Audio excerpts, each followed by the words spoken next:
ஐஸ்வர்யா கருத்தரித்தல் மையங்களில் ஜனவரி 30 முதல் பிப்ரவரி 5 வரை இலவச ஆலோசனை மற்றும் சிகிச்சைகளில் மாபெரும் சிறப்பு சலுகை.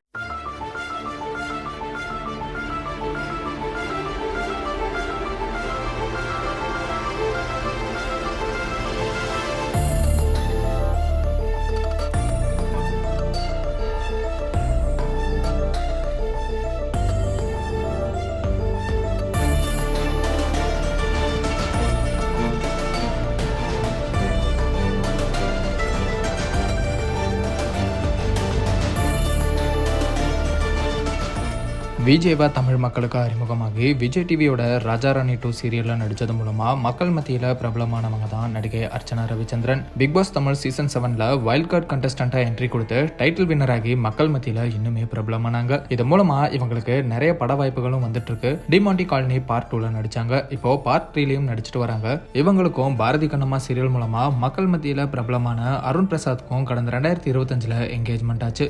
சீக்கிரமே இவங்க கல்யாணம் பண்ண இருக்காங்க. இந்த ஒரு சூழ்நிலையில அர்ச்சனா அவங்களோட இன்ஸ்டாகிராம் அக்கௌண்ட்ல ஷேர் பண்ண ஒரு வீடியோவால இப்போ சர்ச்சையில சிக்கி இருக்காங்க. திருவண்ணாமலை அண்ணாமலையார் கோவிலுக்கு பின்னாடி இருக்கிற மலையில ஏற மக்களுக்கு தடை விதிக்கப்பட்டிருக்கு. இந்த தடையை மீறி அர்ச்சனா மற்றும் அவங்களோட வருங்கால கணவர் அருண் பிரசாத் அந்த மலையில சமீபத்துல ஏறி இருக்காங்க. ஏறினது மட்டும் இல்லாம அதை வீடியோவா எடுத்து ஷேர் பண்ணியிருக்காங்க. அந்த வீடியோல இவங்க மலையில ஏறி இறங்குறதுக்குள்ள இருட்டாகவும் செஞ்சிருக்கு. அதனால அதுக்கேத்த மாதிரி பிளான் பண்ணி இறங்குங்கன்னு மக்களுக்கு அட்வைஸும் பண்ணியிருக்காங்க. மேலும் அந்த மலையில எடுத்த போட்டோஸையும் போஸ்ட் பண்ணியிருக்காங்க. அர்ச்சனாவோட இந்த செயல் சர்ச்சையை ஏற்படுத்தவே இது வனத்துறை கண்ணிலையும் பட்டிருக்கு. அவங்களும் உடனடியா அர்ச்சனா மற்றும் அருண் மேல நடவடிக்கை எடுத்திருக்காங்க.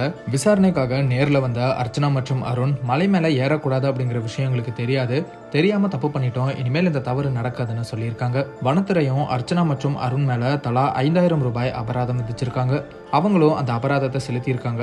அர்ச்சனாவால எழுந்த இந்த சர்ச்சை இப்ப மக்கள் மத்தியில பேசுபொருளா மாறி இருக்கு.